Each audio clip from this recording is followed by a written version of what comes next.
My dad was a Seaforth in World War II, and we're standing in front of the General Hoffmeister building, which is now the headquarters of the Army in British Columbia. You're watching Fraser Focus, local faces and local places. A bit of a history lesson here. Back in 1948, the Fraser River flooded over and covered a lot of the Delta area. I headed in here to Vancouver to talk to Rod about it. My father, General Bert Hoffmeister, led the recovery efforts in 1948, and we're in the Seaforth Armoury and going to have a look around. Yeah, let's do it.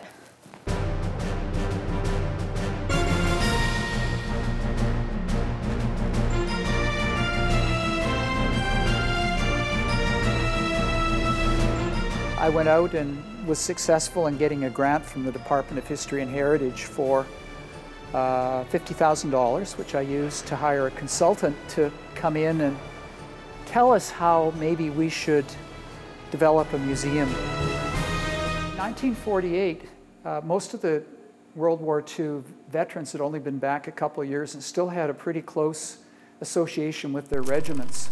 So when the floods began, my dad, who was commander of the Canadian Forces in the Pacific at the end of the war, was asked by the Prime Minister to coordinate flood relief in the Fraser Valley. And he, of course, drew on the Seaforths and other regiments to get out there and rescue people and livestock, as well as build up the dikes and work with the sandbags.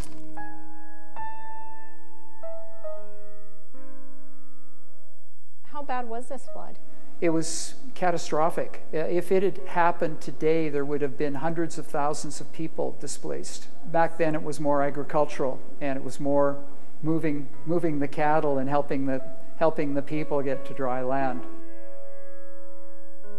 You were mentioning a walk in Sicily. Tell me about this.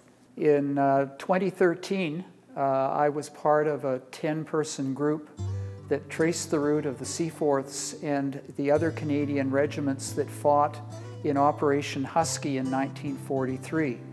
We walked from Catania all the way north through to the end of the battle, and it was hot. It was the middle of July. Temperatures were in the mid-40s.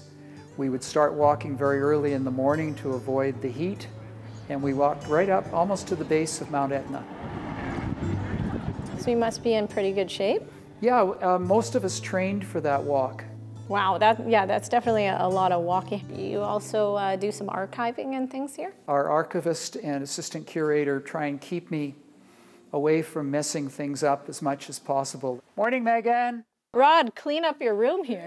Absolutely. But it's a slow process because we have to record everything and photograph it before it gets into our inventory. Okay. Yep, this has got the medals in it. We do a lot of archiving and identifying of artifacts. It's going to put the map in its folder. That's where it'll live until it's needed for research. Just